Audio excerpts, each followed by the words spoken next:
This is the Scottish Club Rugby Podcast. The Scottish Club Rugby Podcast. With Stuart Cameron and Dale Clancy.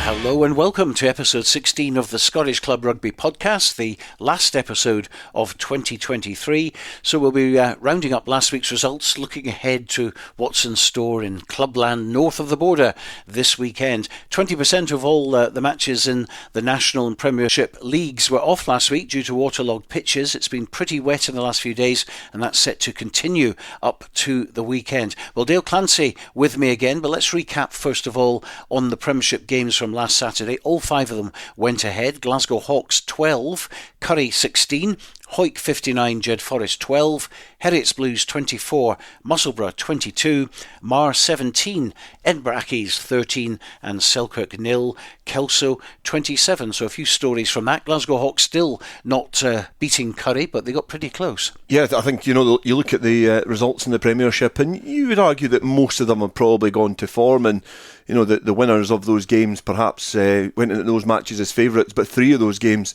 have been really, really tight, especially the Hawks one. Currie have had to dig in Balgrey and scrape away with a victory just to keep in touch with the teams at the top, and obviously Heriots have got a really important victory in that battle for the top four, and Kelso as well. I think that's, it's a sizable victory. Yeah, Marr obviously beating Edinburgh Accies to kind of take the wind out of their sails, but the Kelso victory, is another one which is really important in that landscape of those fixtures and those results, because Selkirk not able to score at home is quite a rare occurrence, but it's another big win for Kelso, and they've settled to life brilliantly in the Premiership. So, another big win, and it still keeps their chances of top four alive. And Currie winning at Hawks there and being outscored in the try-count 2-1. Yeah, that doesn't really matter though. If you can get the ball in between the Kinlan, then it means that you can keep a bit of scoreboard pressure on. And Currie, that's probably something that will see them well for the rest of the campaign.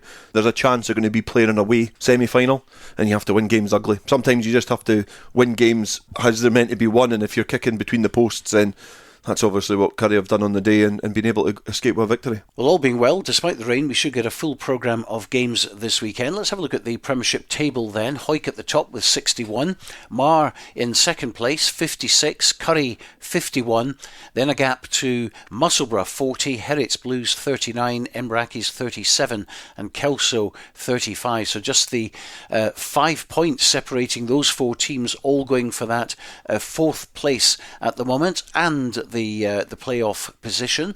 Selkirk have 25, Glasgow Hawks 23, Jedforest fighting a bit of a losing battle with just the 4 points at the bottom of the table. So Currie versus Glasgow Hawks, the first game in the Premiership. Here's Hawks head coach Andy Hill. Saturday was quite a strange game for us. We obviously came out the better side of the try count, winning 2-1, but we're in an unfortunate position where Challenge up kicked really well and got a couple of penalties. The way in which we played, we were quite pleased in terms of what we looked at in terms of attack and what we tried to implement. The only part is that we tried to do a lot of that in our own half, and it allowed us, when we made any sort of errors given the conditions, which was quite often, it gave them a chance to obviously get penalties or get field position, which maybe earned them some penalties, and obviously Charlie did well to try and convert those opportunities.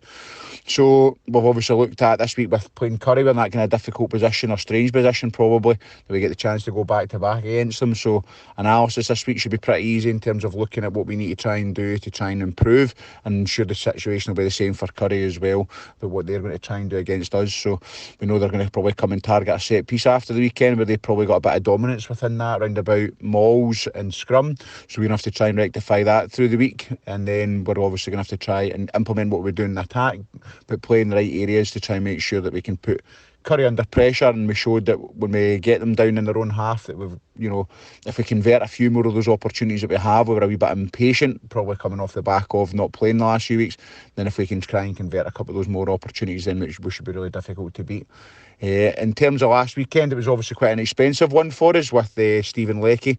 Looks like he's popped his shoulder, and then Marcus Goodwin, who's played tight head virtually the full season, sustaining a concussion. And then we've also lost the likes of Ewan Muirhead and Craig Nolan to the 20s programme. However, this week we'll look at bringing in Harris McLeod, who comes from the senior academy. He'll come into our squad, and then we've also looking at Lewis Stewart, who's available this week from work, to also come into the pack to try and make a bit of a difference there. At the backs will remain largely unchanged, so that should obviously bring about a bit of continuity. And in the pack, we'll look at bringing in Fraser Muir and Evan Cairns, who were both unavailable last week. One of them to start at prop and the other one to go to the bench. So we feel as if I've got quite a good strong squad, bit of continuity from week to week, and hopefully we'll see a different side of the result this weekend. Andy Hill, head coach of Glasgow Hawks, still waiting for that first win over Currie. Could it come this week? You know, it's a difficult ask. Currie obviously have went away from home against Hawks last weekend and went away with a narrow victory. You know, obviously lost the try count, but they certainly won the game. So it was an important victory for Currie. They never picked up that bonus point. So it shows these two teams are quite closely matched. Now, Currie are really strong at home. There has been teams, however, this season that have went there and really tested them in the league so far this season. So some teams like Selkirk have obviously went there. They've racked up a few points and been able to breach that defence. So there's nothing to say Glasgow Hawks won't be able to do that as well. But losing some key personnel off the back of last week, it makes it that much more difficult. But it's a game where the pressure is more on Currie than Glasgow Hawks. So, you know, you wouldn't argue that Glasgow Hawks could win, but you've got to say that Currie going in as favourites. Glasgow Hawks have played less games than any other in the Premiership, and they only need one solitary point to condemn Jedforest to relegation. That's going to come. It's going to happen. We've said it for weeks, and it's not to kick Jedforest in the stones again. It's just ominous. It's been happening for a while. It's just a matter of time as to when it happens. It just confirms it in terms of making it realistic. It's been a kind of nailed on the notice boards for a long time. So again, in this game, if Hawks are able to pick up a win, then great, because it climbs them up that table. Probably at this stage, you would say, realistically, the real outsiders for that top four battle, but there's still a chance. You know, those teams still need to pick up victories, but you know, you've got to say that as long as they get something in the next few weeks, then you know it will take it takes it away from Jedforest, and obviously they can start to concentrate towards next year. No game for Hawick or Edinburgh Accies this weekend, so their matches have been completed for 2023 before they return to action in January. Jedforest versus Heriots Blues, nothing less than 5 points for Jed will do, and as we just said, they must hope that Currie stop Hawks from getting anything from their game so that they can last at least into January. But here's David Grieve, one of the coaching team from Jed. On Saturday we were up at Hawick, and to be fair, the game went the way of the form book. First half we competed okay. I think the big difference was if we made a mistake, Hawick absolutely capitalised. They'd either get themselves 60 yards down the field or they'd score. It was too easy for them. If Hawick made a mistake, we'd be lucky if we made a metre. But we did create a few chances. We kind of got to half time, and I think the last quarter of the game, Hawick just pulled away. They're a lot sharper, they're fitter, they're more organised. They're a really good team. They've got a great squad. For us, we've got Heriots this week. Unfortunately, we've picked up a couple of front row injuries, so it's going to be a bit of a struggle to find front row players, but we'll see what we can do. Again, it's a home game, last home game before Christmas. Hopefully we can go out there and just have a real go at Heriots. A difficult season for Jed, and being relegated by Christmas is something not many people would have predicted. Yeah, it probably wasn't on the Christmas list of many Jed fans, but it has been a difficult season, and we've spoke about it every single week, but I think we need to put some positives on it. And I've been trying to do that, to be fair. I think over the last few weeks it's not nice to see teams 14 games gone with no victories. There's been a couple of games as well where they potentially could have got the victory, but it's one of those games that, you know, against Heriots is that they will complement each other quite well. You know, both like to play expansive rugby. Heriots, obviously, by their position on the table and the makeup of their squad, have a little bit more strength. But Jed are at home. Really, now it's just a matter of playing this last block of 4 games and trying to get something positive out of it. You know, they are now focusing towards next year, and they probably have been for the last few weeks, and it's now getting those positive vibes back in the club and just being able to press the reset button. Like, there's no shadow of a doubt in everybody's mind at that club that, you know, this has been a complete disaster of a year on a league table front. You know, but when you were speaking to the players and we were speaking to the coaching staff when we were down there for the Selkirk game, there's still a little bit of there's an optimistic vibe about the club. Like, they know where they are. I think they know and they're finding their level, and it's probably just, you know, it's the last thing that we need. We just need to have it confirmed so that we can write it off and then they can start to move on. Well, next it's Kelso versus Marr, which kicks off at 2 o'clock now because of the Kelso Quins Selkirk Youth Final, which is taking place at Poynter Park at 5 o'clock. So that's put an end, unfortunately, to our proposed second half commentary of that game. But we can hear from both clubs, Kenny Diffenthal, the Marr head coach, in a second. But first, Kelso Director of Rugby, and that is Neil Hinnigan. It's one we're looking forward to as a whole club, and they're expecting a good sized crowd at Poynter again to cheer the lads on. We're in good form at the moment. We had a good win away to Selkirk last weekend, and we put some demons to bed from the reverse fixture where we narrowly lost at home to Selkirk. So the players were out to prove a point, and I think they duly did that. They played very well in the conditions, and we played at the right times, and we played all the percentages and territory when we needed to. So it was an all-round accomplished performance, and one we were very pleased with. Previous form of that's been good as well. I think that's 5 wins out of 6, so we're in good form. But it's the performances we've been looking for, and the results have been coming off the back of that. So again against Marr, we'll look at the performance. We can improve again. We were quite poor away to Troon, and Marr had a good day, and they put us to the sword well and truly that day. So we lost quite heavily through there. So we've got to try and put that right, and it's another opportunity again to put another stake in the ground. So we'll be looking to do that as a team and keep moving forward. We have a bit of a shuffle in the team as always. There's people unavailable for different things. Andy Tate and Angus Common are away to a wedding. Angus Roberts drops out due to work commitments. Mark Wilson also drops out the squad. Ewan Knox and James Glendinning swap round again on rotation. Nick Stingle comes in at 9 for Andy, and then James Thompson replaces him on the wing. On the bench, we have Duncan Smith, who potentially make his Premiership debut for the club, which is excellent. He's a Berwickshire High School lad, and he's been at the club all season, and he's been working away really hard. Played well for the Sharks on numerous occasions, so he's going to get an opportunity hopefully as well, and that's really good to see. Us getting another 19-year-old lad a shot there. So all in all, really pleasing. Our selection's still fairly settled. It's one to look forward to, and we'll hopefully have that big Poynter Park crowd to get behind us. If we can try and get a win against Marr, it would really set us up for the Christmas break, and it would finish a great year for Kelso overall. Marr are a quality outfit. They're in the top 4 every year, and that's for a reason, because they are a formidable, consistent team, and they're chasing Hawick down at the moment for top spot.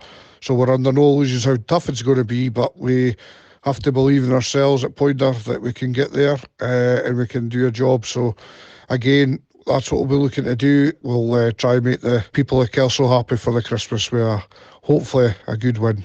Last weekend's game, it's hard to fair. Not great conditions, but really happy to come out on the right side of the game. This week, obviously, there's no bigger test and tougher place than going to Kelso. The boys have prepped well and looking forward to the challenge. Lots of work this week with the forwards because of Kelso's size and quality that they have up front. So working really hard to try and get parity up front. And if we can get that, then I think we'll be okay. We know the challenge ahead, and boys are ready to try and meet that head on. Well, Marr, of course, could join Hawick at the top of the table on 61 points. They'd still be in second place due to a much superior points difference in Hawick's favour. But both teams in good form here. Kelso have home advantage, and they want a big scalp this season. Just looking at what they've done so far, they've won 6, they've drawn 2, they've lost 5, 3 of them away to the big 3, and the other 2 narrow losses at home to Selkirk and Hawick. The Selkirk game is one they should have won. Yeah, it's been a remarkable season for them. I think they've settled to life. I just said it earlier on in this podcast. In terms of settling up to life in the Premiership, they've been brilliant. I think that they've learnt a lot of lessons from the beginning of the season as well. And you hear Big X speaking there about the consistency that they've shown over the last few weeks as well. And it's that sort of form that gets you into positions to compete and get into those those playoff positions. And you can look at that a couple of different ways as well. They've obviously won more than they've lost. But those 2 games that they've drawn, they're games that I certainly recall one of them that it was one that they felt they definitely should have won. But they're 2 games that they could have won, could have lost. Now, they could be big important games come the end of the season in terms of losing points, but you look at the league table, you just alluded to it there in terms of the position that Marr are in. Marr are going to have to do incredibly well to escape Point of Park with 5 points, I would say. I think that Kelso have got confidence, they've got form. I think I like the change of Stingle to 9. It brings a bit of pace, and obviously Thompson going out to the wing. So I think there's some good changes in the Kelso side, but be under no illusions, like Marr they're now a settled phenomenal outfit in the Premiership, a staple in the top flight, and they'll be wanting to try and nail down that home semi-final. So the great thing is, because of the playoffs, Stuart, and you can argue all you want here, you've got a team in second trying to get a home semi, you've got a team in seventh still trying to get in fourth. They're poles apart in terms of points, but there's something to play for both of these sides, and that's what makes this weekend's fixture so interesting. You expect me to come back at you now on playoffs? To be perfectly honest, though, with you, I mean, it is quite exciting, but it's still not right. That's a weak comeback, but I'll take that. Okay, I mean, National Ones, as you say at the moment, we would be crying out for playoffs, wouldn't we? Oh, totally. At the moment, because Ayr have been so good this season, it means that nearly everything in that league now is a dead rubber right through the end of the season now, which means as broadcasters we're always looking for a game that actually means something, and so there will be National One teams in particular that are going to miss out on coverage because of that, and that can't be helped. Yeah, and I think if that was to be implemented in National One, it would leave a sour taste in my mouth even if Ayr never went up, because they've been head and shoulders above everybody else, as we'll come on to shortly, in terms of how their seasons went. But the Premiership as it is, the game is intriguing. They're two teams who are in completely different journeys in the way that they've been over the last few years. They're in different positions in the league table, and I just think it's such a, because of the playoffs at the moment in this division and in this league, that makes this game a huge one for both sides with a lot to play for. Yes, other formats and other scenarios would still allow that position, but the here and now, in terms of Marr chasing top spot and chasing a home semi-final and potentially a home final, which they've never had in their history. Kelso, first year back in life in the Premiership, they've got a real big chance of getting in the top 4. So, in terms of the Premiership this weekend, you've got to say that's the biggest game. If you would put a gun to my head and say, look, what is it that you really detest about playoffs? And I would actually boil it down to one thing, and that is deciding a league with it. The first place, say for instance, they had it in all divisions. Ayr, nearly 30 points ahead of everyone, wrapping it up by Christmas, and then they might have a bad run, injuries, and into the playoffs, and they're not champion. Well, I wasn't going to mention the playoffs, but you brought it up. Well, I had to. It just kind of triggered me. Have you taken your beta blockers? Because I just had to, because when I'm looking at that table, this is how I see rugby and see leagues. So any other year, you look 7th versus 2nd. If you were to look at any other league, you would think, this is a pretty poor game, especially a 10-team league. But when you start then looking across at the points and thinking about what a win for the 7th team does, it starts to make it interesting and exciting in my head, and just that's the way I kind of consume the playoff system. But the top of the table should be the champions, and that is the bottom line, Mr. Clancy. Shall we move on to the other Premiership game, which is Musselburgh against Selkirk. It's at Stoneyhill. The Bill McLaren Shield is available for the winning team. They've defended it twice already. Can they do it a third time? Here's the thoughts of Selkirk head coach Sesh Henderson. This game against Musselburgh can't come quick enough for us, to be honest. We've talked about it as a group, about last week's performance. In some areas wasn't good enough, and last night at training we put a line under it. We need to address some issues in certain parts of our game, but however, the boys are just wanting a performance on Saturday. Everybody's keen for a reaction. We're just disappointed about how parts of our game against Kelso went, and we're not happy we got zeroed. Kelso totally deserved their victory. However, we're going to Musselburgh. That's going to be a hard shift. It's going to be in the same sort of conditions, so we need to address that and be able to apply pressure on them in these conditions. So, changed a few things at training last night. Boys are pretty happy. We trained indoors, indoor arena as well, so we're able to get a lot of work done. So we're going to Musselburgh with a good mindset, and as I say, the players want a reaction. They want to put a big performance in before the break, for Christmas break, and we want points in our last game. That's key. Everybody's keen to get points, and we realise Musselburgh are still in 4th position. They'll be looking at us as a big game, a big W for them, but we've got to make it. If they've got to win against us, we'll have to put in a big shift. I think the boys will come up with a big performance on Saturday. Two poor home performances from Selkirk, no doubt about that, but can they do it at Musselburgh and come back with a little bit of silverware? Obviously, that's the intriguing factor of this. I just, at the moment, as I'm looking at both of these teams, I think that victory from Musselburgh was a big one. You know, at Philippock earlier on in the season, they escaped with it. A game that they potentially should have lost and Selkirk should have won. But I think that probably is the kind of underline of Selkirk's season, is that they've played well in patches and bits and not really been able to get the results when they matter. It probably is a situation now that I feel that Selkirk, they maybe step back a little bit because there's not as much to play for. And maybe this weekend's different. Maybe this weekend with a little bit of silverware means that, you know, they want to win something because there's something on the line. But really, they're safe. They're mathematically safe. They can't get in the playoffs. Players nowadays in that position, you know, are you going to lump yourself into tackles full throttle or carry as hard or be at the peak of your powers if you know the reward's not going to be there? And that's just mentality. That's just what happens with humans. And I think that's where Musselburgh are a different situation, and that might be where they just have the edge this weekend. Hawick and Edinburgh Accies, of course, don't play, so just the 4 games in the Premiership this weekend. Let's go into National 1 then, have a look at the table. There they are at the top, the way they've been right from the start. Ayr played 13, won 13, plus 284 in the points difference, 11 try bonuses out of a possible 13, 63 points and a big 23-point gap over Highland. Highland have been rather disappointing as of late. They drew at home with Biggar, lost to Melrose last weekend. They're on 40 points. Melrose have 39, Glasgow Accies 34, GHA 34, Watsonians 34, and Gala 33. That's how close it is in those positions between 2nd and 7th. Biggar are on 29, Dundee 19, GHK 17, and Biggar about to join them up in that mid-pack very, very shortly. So intriguing stuff in National 1 if you discount Ayr. They've just been a different league of their own, and you know you've got to give them the plaudits that they deserve because they have been head and shoulders above everybody else when they've been taking points off each other. They've had the consistency, they've got a strong squad, and you know rightfully so they will be sooner rather than later crowned champions and get promotion back into the Premiership. But you know, off the back of last weekend, you look at GHK with a big victory, you know, in terms of the value of it, perhaps not the points margin, because Dundee were able to escape with a point, but 15 points to 8 at home. It was a game they had to win, and we said it was important that they tried to take as many points off Dundee as possible, and unfortunately for them they were able to gift them one, so it's a 3-point swing, but it means that the bottom of the table still is intriguing. Biggar have been on great form recently, you know, over the last few weeks, so it means that Dundee and GHK are pretty much on a straight shootout to see who's going to go down.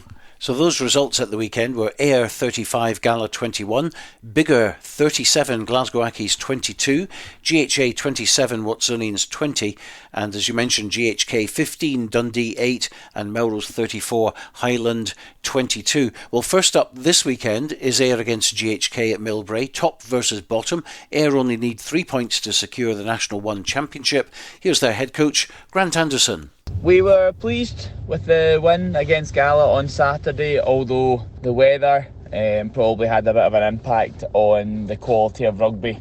The pitch actually was in great condition, probably the best I've seen it in December. I think Gala would have agreed with that, but then quite quickly deteriorated because of the amount of rain that had fallen. Gala obviously came into the game with quite a bit of form. Obviously I'd been on a good run, and although I was frustrated, they probably dealt with our maul quite well. I think they had a few old heads in that pack who were able to disrupt our maul at times. So we probably stuttered a wee bit in attack from that point of view. Our scrum was really potent. I think we were 100% scrums, and that was a good attacking platform for us. And our line out, although I think our line out was sitting at 80%, and given the conditions, I was pleased with that. But on the whole, it wasn't an inspired performance from us. And actually, the review last night, again, we were quite honest. I played the first 3.5 minutes of the game, and I think all we did was highlight errors. You know, and they weren't glaring individual errors; they were just system errors, which I've spoken to you about before. They are lots of small things, but those small things add up and they build up and they feed into a much bigger picture, and they also feed into frustration, which is probably what we felt at half time.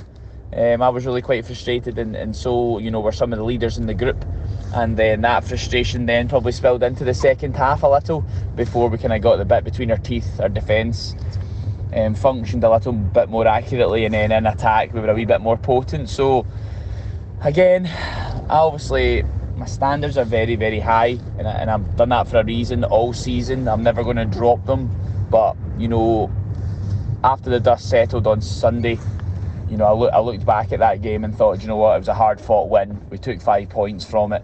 It was probably quite similar to the display down there at Netherdale, so I was happy with that. And we looked at quite a number of positives that we had, and we got stuck into a really good positive session last night. I was pleased with the quality of that.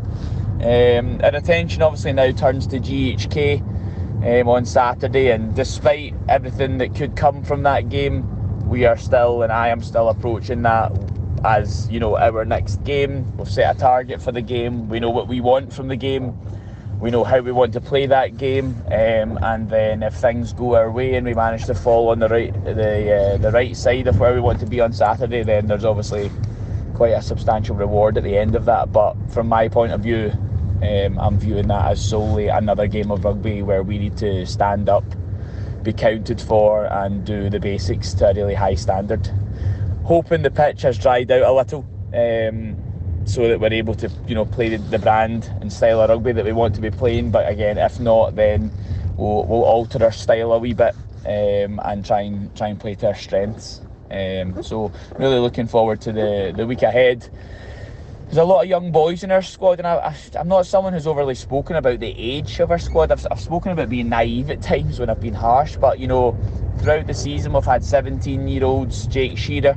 We've had 18-year-olds. We've got a 19-year-old Scott Watson was kicking for us the last couple of games and started at fullback the last 5 or 6 games. So there's a lot of young boys in our group, and even within the kind of leadership group, some of those boys are only 22, 23, 24. So I'm really pleased for them that they've managed to get themselves into the position that we are in the league, and I'm hoping that the week unfolds the way we want it to. But again, I'll be reiterating, this is a game of rugby. We have a target for that game of rugby, and only if we do our jobs and do them well, then there'll be, like I said, there's a little bit more of a reward this Saturday than there has been on other Saturdays. Grant Anderson, head coach of Ayr, and even so close to promotion, he's not going to let the boys away with anything. He's got really high standards. You can hear it in everything that he says. He comes across really well in terms of his knowledge of rugby and the way that he gets his message across. And the interesting thing was probably the end of that, speaking about the youngsters in the squad. I thought Watson had a great game at Melrose when they played Melrose and defeated them soundly, kicked really well and got that last interception try. I thought, he certainly didn't look out of place at that level. And I think that what Ayr do is, you talk about a leadership group, but it's creating those role models and those good examples for these youngsters coming through. And as a rugby club, it's great that they've went on a run of winning 13 games in the league. They're top of the pile, 63 points. But it's the lessons that you learn around that in a rugby club that obviously a lot of those players are learning them. A lot of those youngsters are learning them off a lot of good role models at Ayr. So, it's a kind of out with rugby, but it's something that it goes a bit unnoticed at times in rugby clubs. So it's nice to see that mentioned by Grant Anderson. But you've got to say it's going to be another weekend where there's going to be a lot of success coming to Melrose. It's good that they're at home. They're playing the bottom side of the table. They'll give it a good go, but you only see this going one way, and you think it's going to be a sizable victory for Ayr. Well, when it was played at GHK, it was 50 points to 7 in Ayr's favour. On the positives for GHK, they won the first game of the season against Biggar, 32-31 at home. They've also beaten Gala, but this is a different task completely. Yeah, but the thing is, the games that they've lost, mostly, they've lost pretty convincingly. Yeah, there's a lot of 50s, there's the odd 60 in there as well. So, there's sizable defeats in there for GHK, which the table reflects that. They're bottom, they've got a really stark points difference as well. But stranger things have happened in rugby. You see it, there's a team on a complete roll, and then there's a team at the bottom fighting for their lives, and that probably, this could be one of the last interesting games in National 1, depending on the way results go this weekend, because GHK, they're not expected to get anything from this game, but if they do, that's going to be a bonus for them, and they can look forward to the weeks ahead and try and fight for survival in this division. But I think all eyes will be focused on Ayr and a potential championship winning weekend. Well, of course, down the bottom of the table, GHK 17 points, Dundee 19. Those are the only two realistically with bigger, having now won 4 and drawn 1. They're definitely on the up, and I can't see Gala or Watsonians or any of the other clubs being dragged in, so it's really a GHK versus Dundee shootout. So GHK winning last week was an absolute must for them. Dundee, of course, are at home to Melrose, and let's talk to Ian Chisholm, head coach of Melrose. As a group, we were really proud of the performance on Saturday. I think we needed big reactions after the bigger in the Ayr game. I was never worried when we had the ball. I think, when it's our throw-in or it's our putting at the scrum, we're one of the more exciting teams that you could watch. Our big work on going into the Highland game at home was just around nailing our set piece, bringing loads of effort and intent defensively, and just showing how much we care. There were some really big moments in the game, and what's really impressing me is how well the boys are dealing with setbacks. So, it's not very often that a club like Melrose have shipped 60 points twice in a season, 45 points against bigger, and Saturday was no different. We lost Angus Runciman in the first 20 minutes to a straight red card for a dangerous clear out. That happened when we were 12-0 up, and we had to make a few changes. We lost Gershon McKendy 10 minutes before half time. We had to deal with a lot of pressure from Highland in our own 22 on our own goal line with 13 men. And look, the boys, they showed what Melrose was all about. They showed what this group is all about. And look, one of the things that we're going to highlight on our analysis this week is, we have Highland have a scrum put in, time up in the first half. The score is 17-5. The two scrums before that, we concede a penalty, and then that you can see the guys get together. You can see them get their head together. The leaders have talked all week about, right, what's our process now? What do we need to get right here? What's our energy levels like? How do we fill each other up? Look, with 13 guys, the scrum was brilliant. We got parity. We forced them down a short side, and then Doug Crawford, Struan Hutchison made an absolutely outstanding cover tackle in the corner, and the referee blew for half time, and not one of the Melrose boys run to the tunnel. They were all in celebrating together, and we knew that was an absolutely huge moment in the game, and that we were going to kick on for there. The second half definitely brought its own excitement as well. I think we started the second half really well with two really well taken tries. First one for Craig Fairbairn from a line-out move on the 5 metre line, and the second one from Lachlan Gardy broke off the back of the scrum, and he got at their 10 and was able to get an offload to weight to Struan Hutchison on a brilliant support line, and he finished off the try really well. And then we had to deal with a lot of pressure for Highland. They were chasing not just the win, but a losing bonus point or a try bonus, and we managed to hold them out until the last play of the game, where they scored in the corner. And look, we're really pleased and we're really proud of the character that the boys shown, and it's a really, really good learning and a message, and just that feeling in general for us to take forward, not just into the Dundee game, but the Waverley Cup on Boxing Day, and then into the post-Christmas rugby, which includes the Board League and the Sevens. So this weekend, look, weather permitting, look, we really want this game played. We've got no intention of playing first week in January, so it'd be great if we could get up to Dundee and get this game played. But look, we're coming on a high. It's the trend of the season. There's a lot of changes this week. Angus Runciman, he'll be banned. Dylan Coburn he's with Scotland 20s. Rory Lindsay, who had his first game back for a year or so after ankle surgery, he was bloody outstanding. He's away at a wedding. Kieran Clark and Harry Mikowski are both away. And it's like I'm saying, it's just perhaps if there was even just a second place playoff, it would have been an easier job motivating these guys to play right the way throughout the season. But at the moment, that's definitely the hardest thing for us is try to keep boys interested and keeping training as fun as possible, keeping our environment as fun as possible, and just making sure that they keep coming back and wanting more. And the Tuesday Thursdays are, they're definitely the best part of my week, but making sure it's the best part of their week and makes it quite difficult to keep guys motivated when they know there's not an awful lot to play for. But we've got a lot of pride at this club, and we want to make sure that if we can't finish first, then we finish second. And look, we've given ourselves a really good chance to do that on Saturday. But we want to keep the foot down. We want to keep momentum on, and Dundee they'll be hurting for their defeat at the weekend of GHK. While we've got a lot of boys away, we're still pretty confident in our ability to go up there and get a result. Well, Melrose, of course, could go second in the table if they manage a couple of points points in this game as Highland don't play on Saturday, but thanks to Ayr, they've rendered most games dead rubbers in that division now, which is a shame, but that's the way it is. Yeah, that's the way that's the way the league's set out. We've went on week in, week out about how well Ayr have done this season, but this is an intriguing game in its own right because of this position that Dundee are in, and I don't know what the damage from last week, in terms of their defeat against GHK. I don't know what the damage is in terms of their morale and also for personnel, but Melrose are obviously, as you can hear there from Ian Chisholm, they're losing a lot of key figures in that squad. Some in the front row, some instrumental ones like, say, Angus Runciman as well. He's a really big ball player for them. So those sort of individuals that Melrose are going to be losing gives Dundee at home a real chance to have a go at Melrose. And Melrose, how many times have we watched a Melrose campaign where just over halfway through the season they've lost 6 games? It's very rare. So this is an opportunity for Dundee to go at them and have a little crack. But again, Ian Chisholm will have Melrose well versed and give some of those other players an opportunity to make a claim for that starting jersey. So big game for Dundee, not so much so for Melrose. Glasgow Accies versus Biggar. Watsonians against GHA. That's a 1:30 kickoff, by the way. Yeah, there's 2 games that, because of the way that the leagues went, they almost they do mean nothing. Glasgow Accies have been good in this division. They've had some good form. They've won as many as they've lost, but Biggar are on the upward curve as well. 2 teams that know each other well, and Glasgow Accies will be wanting to get a bit of revenge for Watsonians and GHA. Obviously last weekend GHA got the victory at home as well. Narrow against Watsonians, you flip it on its head, and GHA have to travel to Myerside, and it's a 1:30 kickoff. So it's a bit of a change for them, and two games which really just mean let's get the games of rugby done and get some points on the board and move on. Okay, let's have a look at the National 2 then. Peebles at the top, 51 points. Falkirk second, 47. Newton Stewart 45. Lasswade 43.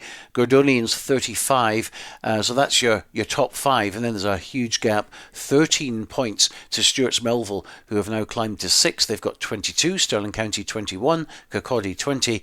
Berwick 14. And Aberdeen Grammar 14. And some incredible results last week. Aberdeen Grammar 25. Newton Stewart 16, Kirkcaldy 20, Stewart's Melville 30, Peebles 32, Falkirk 13. The other 2 matches are postponed, so no Berwick v Lasswade, no Gordonians against Stirling. But let's have a look at the Aberdeen Grammar one first of all, because they were 13-0 down. It was kind of going to form. Newton Stewart hadn't been defeated since the first 2 games of the season. They'd gone on this long unbeaten run, including a draw with Lasswade, but hot favourites to get something out of Rubislaw ended up coming back with nothing. Yeah, I think we did say, the week before on the podcast that Aberdeen Grammar, you wouldn't have been surprised if they did scrape a victory, but it's almost, they've came back from a big deficit. It's a handsome victory. Newton Stewart will be disappointed to leave with absolutely nothing, and it makes the bottom of the table really interesting as well. And you also then start to look at the teams up above now because of the games. Say Berwick and Aberdeen Grammar at the bottom. You've got to say Kirkcaldy and Stirling County, and potentially Stu Mel aren't out the woods yet, but probably Kirkcaldy more than the other 2. They've played 13 games and they've got 20 points on the board, but that's a big victory for Aberdeen Grammar. And speaking at the weekend to a couple of players that have played against Aberdeen Grammar this season, the underriding factor was the fact that they're not a bad team. They're just missing a few playmakers, and that could be, the thing that if they're able to, find that remedy and find that recipe for a victory, stick to it for the rest of the season, it might ground out a few victories, and that couldn't be all you need in a relegation battle. And Peebles beating Falkirk, that's the double over them now. They won at Sunnyside as well. That's going to be doing tremendous things for their whole mentality of this. And, of course, Newton Stewart not getting any points and Lasswade, obviously, their game not being played. So all of a sudden it went from 1 point separating the 4 teams to all of a sudden you've got 4 points clear at the top for Peebles. Yeah, and we spoke about the teams at the top taking points off each other, so it was an important game for Peebles to make sure that they backed up that victory away from home with a home victory. The challenge this weekend is slightly different for them, but that's what's keeping the top of this table so interesting. It was a big victory for them as well, a really a convincing victory, if anything. Obviously Falkirk in promotion and relegation, and I've said it, I'm boring myself, but in terms of when you're playing your rivals, you want to keep them to a minimum, and Peebles have got the big reward out of that, is that Falkirk have went home with no points, and that allows them that little bit of a cushion now between them and the league. They've played the same games. Falkirk now are relying on Peebles to trip up. Everybody really now is relying on Peebles to trip up, and their destiny's in their own hands. the challenges this weekend coming up for Peebles and making sure that they can flip what happened to them early in the season, which is why the top of the table is so interesting, because the teams have been taking points off each other. Yep, so 4 of the teams didn't score any points at all. Obviously, it's quite easy for Lasswade not to score, or Gordonians, since they didn't play. But the other two, to not get anything out of their weekend was a big surprise. Now, this weekend, Aberdeen Grammar against Kirkcaldy, suddenly that becomes very, very tasty indeed. It does, and especially because it's at Rubislot. I think that it's a game which Aberdeen will go into a lot of confidence, and you think that if they're able to beat the team in third position and come back from a deficit, they'll fancy their chances against Kirkcaldy. The challenge will be the attritional rugby that Kirkcaldy bring. Now, they're not mugs behind the scrum. They've got some really good backs in there as well, but up front they're robust, they're stern, and they'll really challenge Aberdeen. But a victory for Aberdeen here drags Kirkcaldy straight down into it. And if anything, it probably will do Berwick the world of good as well, because they'll know that there's another team in the mix. If it's a straight shootout, you just have to kind of beat your opponent, but there's a little bit of a lifeline if you can drag somebody else into it. So, a big weekend, and there's a couple of big games in that division, but you've got to say it doesn't matter if they're at the top or the bottom. Aberdeen Grammar versus Kirkcaldy is a huge game in National 2. And Kirkcaldy have played 13, Aberdeen 12 and Berwick 11. So Falkirk are back at home, a chance to redeem things, and they're playing Gordonians in 5th place. That's not going to be easy, but you feel that Gordonians have gone off the boil a wee bit now. Yeah, they've gone off the boil, but they're a team that can test Falkirk. Obviously Gordonians have settled to life in National 2 pretty well. They were in a kind of promotion championship shake-up for a long time and got themselves in a good position, but obviously the wheels fell off slightly. But what kind of form will Falkirk be in? Will they be smarting from that defeat last weekend against Peebles and have a bit of a soft underbelly? Will they come out the traps and look to really lay down a marker? And that's going to be that mentality thing for Falkirk this weekend in terms of that game, that mindset as to how do they approach this game, because you would imagine that depending on the way results go this weekend, if they're defeated at home to Gordonians, you could perhaps say it's going to be an uphill battle to get out of this division and steal a top spot. But obviously there's some other games as well that'll fit quite nicely into the one that we've just spoke about. And so to the biggie, Lasswade against Peebles. Let's hear what's on the mind of Peebles head coach Graham Patterson ahead of this one. Our game against Falkirk on Saturday there, I felt afterwards, I thought it was one of our most mature performances that we've put in this season. Very disciplined in how we approached the game, and we had sort of clear objectives at what we wanted to do, and the guys certainly delivered on all of those. The theme was the week of training was about work rate. And that was our kind of key message to the guys, and we knew that had to come through in order to get ourselves in a position to win that game against Falkirk. And there's no doubt that the players delivered on that. All 19 of them kept that work rate up from minute 1 to minute 80. Our discipline and defence was on point. We tactically sat off the ruck a bit. It was very much a kind of predetermined tactic to not contest as much at rucks, to fill the field, because that was where the threat of Falkirk was going to come from. That back line that they have, just limit the space that they had to exploit. And that forced them back and forced them to maybe make some of the poorer decisions they've made in attack, or just limited their opportunities. And that was really key in taking a grip of the game. Our attack was really solid under what was pretty difficult conditions. Both teams did try to play rugby, although it did limited the opportunities a wee bit. Turning around 17-3 up at half-time was quite pleasing. And it was very much about, right, let's go out and replicate that. Didn't pan out that way with the 2 quick fire tries. Fortunately, they were further out, so we limited their kicking and options in terms of that, so that they were both unconverted, so we were still in the lead. Really did turn the screw in that sort of last 25 minutes or so. Pressurised them physically. I felt our bench really impacted well, provided that impetus that we needed to just take the next step in the game.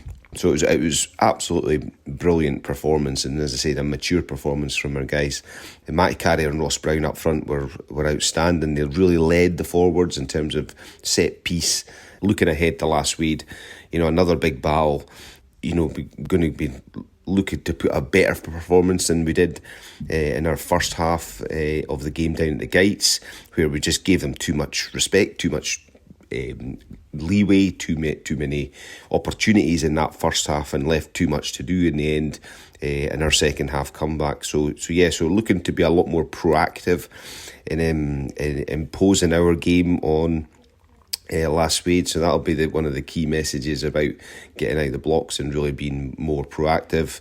The wind, the weather conditions look as though it's maybe going to be a bit drier. However, it looks as though there's a fair bit of wind gusting, so that'll probably whistle down Hawthornden as it usually does, but maybe might impact a wee bit in terms of the kicking and potentially lineouts as well. So looking to adapt and be aware of that, and just being able to think about how do we cope with that, and how do we come out the better in that. In terms of personnel, unfortunately we lose a couple of boys that played last week. Willie Aitken has broken his arm in that game against Falkirk, so he's had getting a plate inserted and will be out for a number of weeks obviously with that.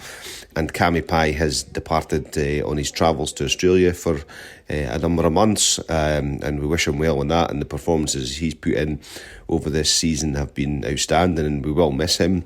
However, that gives the opportunity for other guys to come in and step up and be that person that delivers the kind of outcomes that those two guys have done up to now. John Gray and Rowan McKeever up front, they really did force themselves into contention now for starting places, or certainly at least retaining their spots in the squad. With Willie Aitken and Cammy dropping out, it does obviously give two spots straight away within the 19. Rory Smith will come back into that equation. He's trained well. He's looking to get back into the squad. A young guy looking to learn off like Matty Carrier at hooker, and be the next person to take that jersey in as soon as he can. He'll put pressure on Matty, but realistically he's looking in next season, the season after that, is really putting pressure on Matty and delivering those performances. Another experienced guy to come back in, and who's back having been away offshore, is Kenny Clyde, so he'll fill that gap of Cammy Pye in terms of ball carrying and bulk in the set piece. So Kenny will look to force his way into the 19 as well, I'm sure. Happy to be where we are in terms of top of the table. It gives us a target on our backs, but also gives a target for ourselves to remain up there, and that's what we're looking to be positive and just going out there week to week and hopefully remaining in that top spot. Lasswade 8 points behind, but have that game in hand following the match versus Berwick at Scrimmerston being called off. So can Peebles take two big scalps in the space of 7 days? It's going to be a huge 7 days for Peebles, and it's probably going to have a big impact in the terms of the rest of the season and the way it goes for not just themselves but for other sides, because they win this weekend. The pressure is slightly off them. You know, they've got an opportunity to slip up. If they don't win this weekend and Lasswade can close the gap, then it means that it's a lot more competitive at the top. Now, Peebles are still disappointed to lose that game at the Gates earlier on in the season against Peter Wright's men, who, Peter Wright, ex-Peebles coach, he'll know the club, but he won't know this club in its format in terms of the new players. There's a completely new cohort of players that are there, so he won't fully understand as to how this team plays. And on a side note, like Cammy Pye, we mentioned, he's going off. He's been instrumental to Peebles this season with his ball carrying ability. Willie Aitken, actually seen him on Sunday. I don't know how one-handed he was able to cook a lovely roast. I think his partner probably had a lot to do with that. But obviously, he was in the wars and he's broken his arm out for 6 weeks. That could be potentially his season done. So it's obviously a big blow to them. But the youngsters, as Graham mentioned, coming through, have put in a good performance. Now, it gives me a lot of pleasure to hear Graham Patterson say it's great to see Peebles at the top of the table, but also still show that professionalism and that steeliness that he has to understand that is not the job done, and they've got a big weekend, and that won't be lost on any of the players. You hear when he's speaking about players coming in, obviously Rowan McKeever on the bench, John Gray, Lewis Copeland, those players coming off the bench. He's not said they've done really well and they're going to start this weekend. He just said they're in contention. And I think they had a coach last year in Ian Chisholm that brought a lot of rugby and excitement to the club. Now, he obviously moved on, and the club loved him. The club loved having him there. But it was a blessing in disguise, Graham Patterson going in as head coach at Peebles. He's back where, a town where he's highly respected, he's well liked, and he's had a really good impact on that young group of individuals, and it's a real pleasure to see them doing so well. And the destiny is actually in their own hands at the moment as well. Yeah, and I think that, I had a tongue-in-cheek joke earlier in the season saying that Peebles needed to make their home form count, had to make it a bit of a fortress. Ross Brown didn't particularly take that well, but they have lost a game at home, and it was against this team that they're playing this weekend. So there's an incentive there. There's an incentive there for both sides. Last Wade will know that if they don't win this weekend, chances that Peebles hold all the cards. But Peebles have got a point to prove. They were already defeated. They are. If you look at it on the table, you look at the performances and the way that they've went, they're probably the most well-rounded team in the division. But that's not going to count for much if they can't put points on the board. So it's I would say, usually I would be in a position where I would go pressures on Peebles or pressures on Last Wade. This is a high pressure game for both sides, and it's going to have a huge message in terms of the rest of the narrative of this league campaign. Well, that is our featured game this week. Robin Purdy and Scott Tomlinson in the commentary box for this one. We'll be live on air on Rugby Radio 1:30 for the 2 o'clock kickoff, and television highlights will be going up on Sunday for that one. Well, next up it's Newton Stewart versus Berwick. That loss against Aberdeen that surprised a lot of people has probably done damage to their promotion bid. 6 points behind Peebles, having played one game more, but they're back at home against Berwick, and here's Berwick's forwards coach Paul Pringle. So unfortunately, due to weather's conditions over the last couple of weeks, we've not managed to have any games. Obviously Falkirk came down to an icy pitch, and Saturday pass against Last Wade, the much anticipated home match, we had a waterlogged pitch, so we've not had a game for a couple of weeks. That comes with its own obviously issues in terms of player sharpness, etc. But at the same time, we were carrying a few injuries, so this week we'll be able to welcome back club captain Alistair Grieve and Alex Orr into the forwards. So that's two real key players for us coming back, and especially Ali with all the experience that he has. So it's great that we're getting them back for the trip to Newton Stewart. We do have a few lads potentially maybe missing, just the normal kind of Christmas things around work commitments, etc. And then probably just the general distance of travel to Newton Stewart away, which is a good old 4-hour bus journey for us. So we've got a squad together where it's mainly unchanged from what we've had most of the season. Very hard to kind of get constructive things done the last week or so with training, just in terms of those weather conditions. Lads are really focused and really aiming to kind of finish the season or finish this year off on a high. We know it'll be a tough ask. Newton Stewart are a very strong defensive unit and a well-drilled team. Obviously they're pushing at the other end of the league for us, but given the Aberdeen result against them, we really want to go and try and achieve the same. Just on that Aberdeen result, I mean, it's a great result for them. Being really focused and telling the lads, look, let's not concentrate on them. Everything's still in our own hands. If we win our games, we've got Aberdeen on the 13th of January down at Berwick. It'll take care of itself. So focus is just putting a good performance in on Saturday, taking the Christmas break, and then being ready for when we go back in the new year. Both teams desperate for points for different reasons. Yeah, you've got to say that obviously this is a big game for Berwick. You alluded to it before that Newton Stewart, obviously, the destiny's not in their own hands. They're 6 points behind top of the table. They've played a game more as well, so they obviously have the thing that they need to go to the Gates perhaps as well. They've already defeated Peebles, so they need to pick up victories. They need to go on a run now. But Berwick are in a position which I don't think is too bad at the moment. They're obviously locked on points at the bottom of the table with Aberdeen Grammar. Played a couple of games less than Kirkcaldy, who are above them, but as well those postponed games. And you do wonder what's going to happen as the season progresses, as results start coming in. Are these games going to mean less or more when Berwick eventually do fulfil these fixtures? It might be an advantage, it might be a disadvantage, but in terms of this weekend, going to Newton Stewart with maybe a few players who are unavailable is going to be a challenging environment to go into. But obviously Newton Stewart perhaps had the same scenario last weekend, travelling to Aberdeen Grammar. It's a long trip for them, and they came off second best, and that could that's the sort of game that has a big impact on their promotion aspirations. So Berwick, in a completely different boat, need to just go over there and put in a good performance and try and get a victory, or if anything, just try and get away with some points. Stirling County play Stewart's Melville. Stu Mel now above Stirling in the table. table in 6th place, but Stirling with a game in hand. Head coach of Stumel is Alex Haggart, but first Stirling's boss, Craig Deakins. Was he disappointed last weekend that the game was cancelled against Gordonians? We were just in the car park waiting to go up the road at 9 o'clock in the morning, and the pitch was deemed unplayable, but these things happen. I know if the game was meant to have been played at Stirling County last weekend, the game wouldn't have gone on because the pitches were sailing, so these things happen. Also playing Stuart Melville this weekend at Stirling County. It should be a big weekend. We've got 2 squads at home, 1s and 2s. Second 15 are playing GHA. It's also a really exciting weekend for the whole of the club because we've got the women that are playing through Edinburgh in the final for the Premiership. We've got the youth teams, both male and female, through in Edinburgh as well in final. So it's a really exciting time for the club this weekend. And we're certainly looking forward to hopefully kicking it off really well at home in front of our hospitality. Should hopefully get a good crowd down as well. Turning our focus to Stuart Melville, obviously we were a wee bit frustrated earlier on in the season. We went through and played them through there. It seemed to be a bit of an Achilles heel for us, to be fair, as a fixture, because it was one of them games that we just didn't fire. We had countless chances, and we made it pretty easy for them to get the win. I know, looking forward to this weekend, that bottom of the table kind of clash.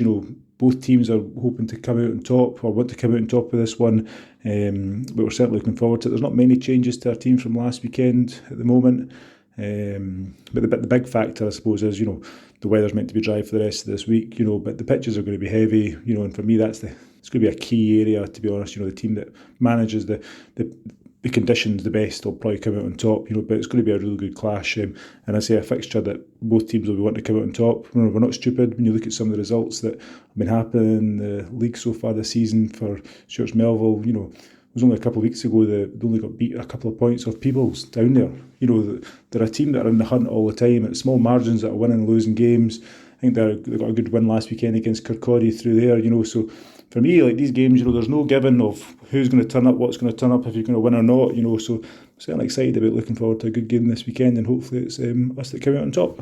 I'm speaking to you a lot happier this time out post Kirkcaldy than I was the last time. I think Saturday against Kirkcaldy was probably one of the best performances I've had as a coach at the club in about 5 years. We were absolutely outstanding. We played the conditions very well. We were unbelievably accurate in what we did in those conditions. There was a couple of drop balls as was to be the case, but to score 4 tries and to score 4 tries in the manner that we probably did, I think was a real high-skilled performance from us. Our forwards were outstanding. A huge amount of credit should go to Ned Kelly for the work that he's done with them.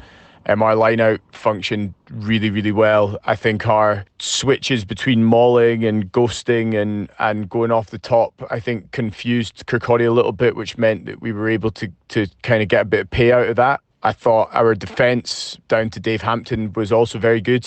It was a day where there wasn't a huge amount of subtlety being brought, but it was a day where we physically fronted up, and that made a huge difference in the overall outcome of the game. And yeah, like I say, to score the points that we did, to score the amount of tries that we did, to get a 5-point win and ultimately to deny them a bonus point was absolutely massive for our quest in the league at the moment. So, I was super proud of the boys for the way they went about their business, and I thought we spoke a lot about putting pride back in the jersey and showing ourselves how good we were, and I think we certainly did that on Saturday. But we're going into County this weekend with another huge task ahead of us. Being honest, County are a really good team. They can play. They have got an all-court game. They can go from deep, and that's certainly a threat, that we're going to be wary of. But at the same time, we've got our own threats that I think we'll try and take up there as well, and hopefully make it a really exciting and enjoyable game. But yeah, we've targeted these 2 games in the lead up to Christmas, and the boys fully know what kind of sort of pot of gold is at the end of this rainbow, as it were. And we're going to go up to County, we're going to give it a really good crack, and we're going to try and perform just as well, if not better, than we did on Saturday past, and hopefully that'll be enough to see us get something out of the game. Stirling County against Stuart's Melville. Yeah, obviously they're both locked side by side in the division as well. Stuart's Melville being docked 3 points, but you've got to say that there's still a chance that they could be dragged back into the quagmire at the bottom, the relegation battle. So it's a big game, another big game in National 2. We've got a few of them this weekend, but this is no different. Stuart's Melville, as you can hear from Alex Haggart there was a little bit more happy about the performance against Kirkcaldy. They obviously reversed what happened to them earlier on in the season, and it's slightly different from Craig Deacon's side of things. Disappointed that they were ready to go, and it was a late call off from Gordonians, but that's amateur rugby, especially when you've got to travel as well. So it's obviously disappointing they weren't able to get a game last weekend, weren't able to perhaps get those that little bit of momentum going into this weekend, which is a huge weekend for them. But you've got to say that perhaps the rest might do them good as well. But Stewart's Melville away from home, they picked up a victory on the road last weekend, and they'll be wanting to make it 2 on the bounce. But it's going to be an interesting game. For me, it's a really hard one to call. We move on then to National 3.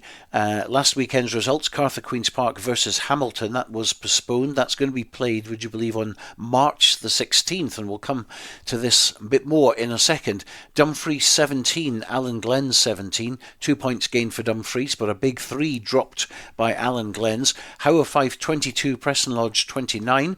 All over for Howe now, realistically. Orkney 29, Boroughmuir 7. Unbeaten record continues there. And West of Scotland 20, Hillhead Jordan Hill 31. A good result for Dumfries. Obviously it's a draw, but gives them another few points on the board and takes them a little bit further away from the bottom of the pile. But your eyes are now just drawn always to Orkney and Preston Lodge to see how they're getting on. And Preston Lodge coming through a really tough challenge at Duffus Park against Howe Fife. Again, Howe Fife coming off second best against a promotion rival. If those games had went the other way, perhaps look at the top of this league with a little bit of a different complexion. But twice, Preston Lodge and Orkney have went away from home to Duffus Park and went away with a victory. And Orkney against Boroughmuir, a good win for them at home, which keeps the pressure on the top of the pile. With Preston Lodge, who are in really good form at the moment, but Orkney obviously still undefeated in National 3, which is absolutely phenomenal. But this weekend they've got a difficult trip, and you've got to say PL, Orkney, difficult trips away from home this weekend, but it's still, you've got to say, a 2-horse race at the top of the National 3. Now there must be an argument for starting the season 2 weeks earlier in August and trying to play to a conclusion by the end of December or early January, because dragging matches into March and in some cases April, with often 2 months gap between the last game and the penultimate game, doesn't do anyone any favours. No, and it does take the start, especially when you've got games that mean nothing and you just have to play them to fulfil your obligation in the league campaign. But hopefully that this season it doesn't culminate in that.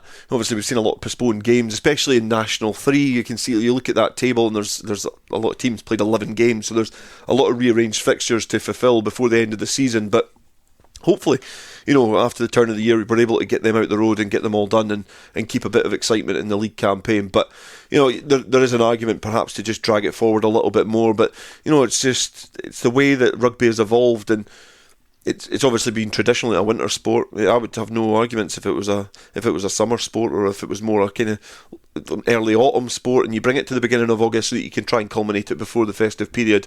Have your cup after the festivities, and that's your league campaign done. You can concentrate on regional rugby, district rugby, sevens, and then you can take a break for the summer. And a lot of it revolves around other factors, but certainly it's not a bad argument to have. One of the arguments that's goes against that is the fact that they say, well, everybody needs a break and you can't do like 16 matches, 18 matches all in one go. But you're going to get a natural break anyway when games are iced off or waterlogged pitches and things like that. People know what they're signing up for when they play rugby, and they play rugby because they want to play games of rugby and they want to socialise with their mates. And I think that if you told them that from the beginning of the season, if you were dedicating your time for 4, 5 intense months of playing rugby, and the heavies can get some time off during the sevens, or the good players can get some other time in a different environment after that, playing regional or district rugby, then they know what they're signing up for. I don't think there'd be many, if you were to canvass all the rugby players, if you were to say, would you like to play 18 games, there would be some weeks out there that you could perhaps put like a couple of fallow weeks in as a break, maybe at the halfway point of the season, so teams can take stock or whatever. But I don't think there's a lot of players there that would clamour for a break. They would just be wanting to get games done and play a continual season that's got a little bit of a flow to it, as opposed to dragging it out, because that does impact. It impacts a lot of things, the credibility, the results, sometimes teams that go up or down.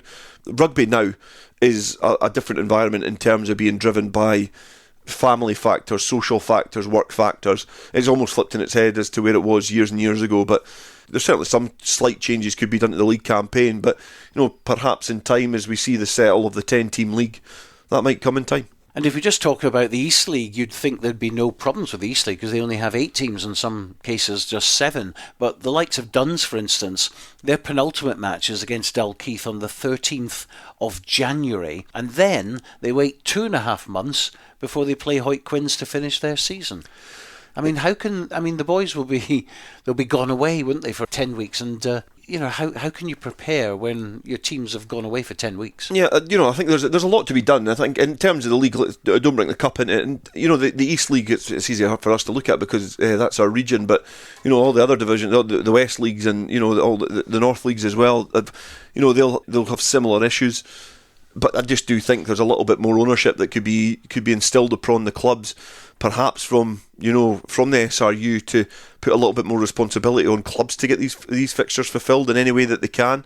Now, sometimes that could just mean home advantage and go, look, let's play it on a Friday night, and if the away team don't want to fulfil it, then if it's an obvious reason, then it's something that we're going to have to address when we get to that point. But I do think in this modern time, there's more of an appetite for Friday night rugby. I think one reason that probably there's a dwindle of players is because weekends are so precious nowadays with commitments to work and family life. There's potentially a more social and a better appetite for club environment to have some Friday night games in there. We're talking about every single game this weekend, of which we have 23 games. There's an hour and a half on a Saturday that separates them all. Now, I dare say that a Friday night game at Ayr for a championship would bring a bumper crowd. It's going to be a bumper crowd on the Saturday as well, but there's games in there, the Boroughmuir PL game, an almost capital, a bit of a capital derby, that would bring a big crowd as well. And I think if there's a little bit more responsibility and ownership given at the clubs to try and come up with games on Friday nights, then,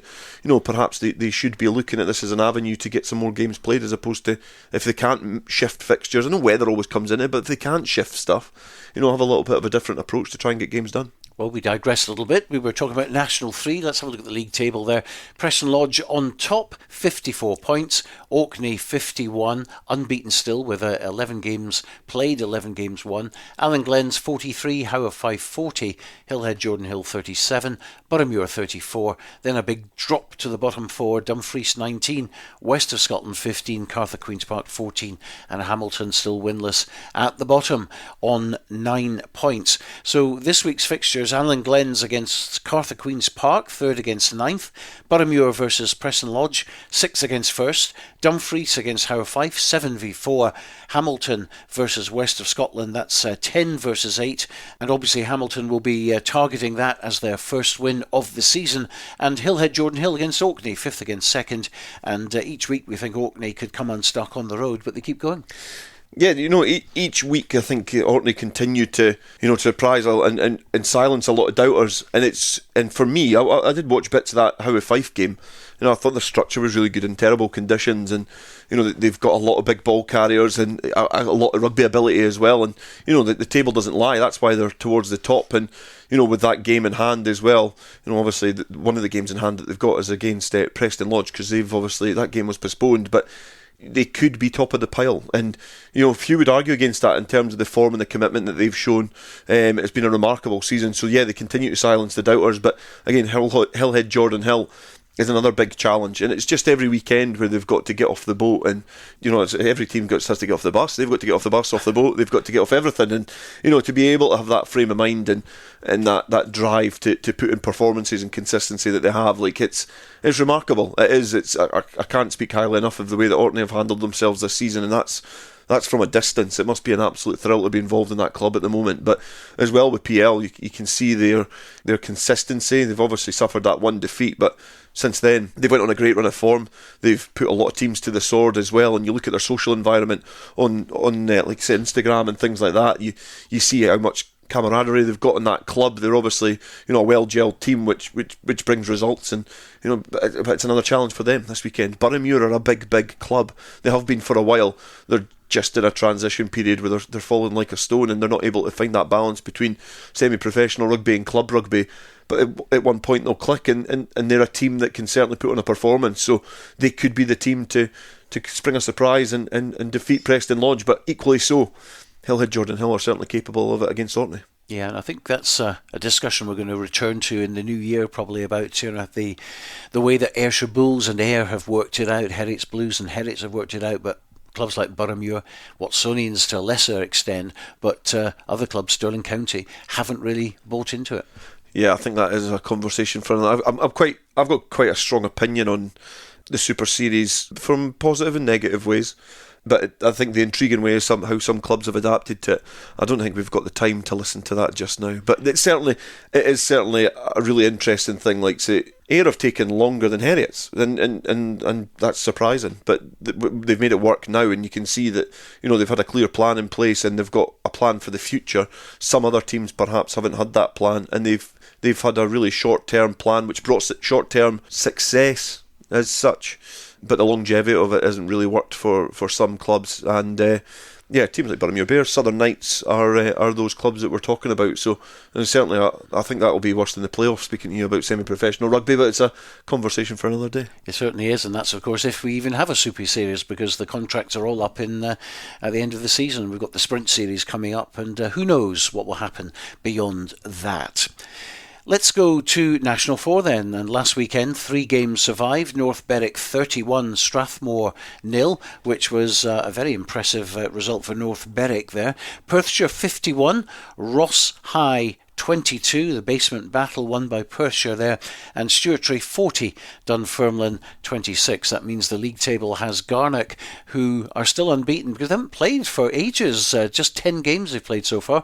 They've won them all. Try bonuses in 9 of them, 49 points at the top of the table. But weather certainly has made its mark on National 4. Strathmore have 41 in second place, Whitecraigs 41, North Berwick 36, Stewartry 35, Dunfermline 27, Perthshire 21, Greenock Wanderers 20, Murrayfield Wanderers 20, and Ross High cut adrift a wee bit, just on 11 points at the bottom of National 4. And don't forget, of course, 3 teams will go out of National Rugby, and to see Murrayfield Wanderers in that precarious position, that's very, very disappointing to see anyway for a purist, a traditionalist who always remembers Murrayfield Wanderers and Edinburgh Wanderers before that. People like Hugh Penman at fullback. I remember when Dale Clancy wasn't even born, playing out of the back pitches of Murrayfield all those years ago. So this week it's Garnock against Stewartry, first against fifth. Garnock, as I say, with that unbeaten record, 8 points clear. Should be a home win, you would think. Greenock will play North Berwick, 8th against 4th there. Ross High against Dunfermline, 10th against 6th. Strathmore against Murrayfield, 2nd against 9th. And Whitecraigs versus Perthshire, 3rd against 7th. So sum up Division 4 for us. You know, yeah, Garnock have had a phenomenal season, as they say. They've not had a lot of rugby in the last few weeks due to weather and whatnot, and you know, nobody's still been able to get close to them in the division. They've been the form side. You know, the teams below them, the team that's closest to them has lost 3 games. They've played 11, and there's a real cushion there for Garnock. So I think they'll be chuffed to get back on the paddock this weekend and play Stewartry. And it's a team that are sitting in mid-table. They've had a bit of an indifferent campaign, but you know, looking towards the bottom of the table as well. Ross High are there. They've only got 1 win. They're at home this weekend to Dunfermline, and there's, you know, they need to start going on a little bit of a run or picking up some victories, because as we've always said, at the bottom of a table, like, wins come at a premium. So they need to get a couple in the final stretch of the season. They're just turned over the halfway point, so there's still a lot of games to go there for Ross High, but they need to pick up some victories and drag some of those teams up above them back into the quagmire. Yeah, so as I say, Garnock will be hoping their game goes ahead this weekend. They haven't played for 4 weeks, and then of course they've got the break till January. But that's just about it for today on the Scottish Club Rugby Podcast. Don't forget Rugby Radio on Saturday, coming to you from Hawthornden for the National 2 game between promotion challengers Lasswade and Peebles. We'll have live commentary on that one. Robin Purdy and Scott Tomlinson starting at 1:30. We'll be on air until 5 as well. There'll be television highlights on Borders Rugby TV of that game. And as always, check out our website at rugbyradio.co.uk for all the information that you need on the 50 clubs playing national rugby in Scotland this season. Well, if you want to get in touch, it's podcast at bordersrugby.net. But from Dale Clancy and myself, have a great Christmas. We'll see you in 2024 for our next episode, which is on Thursday, the 4th of January. Bye for now.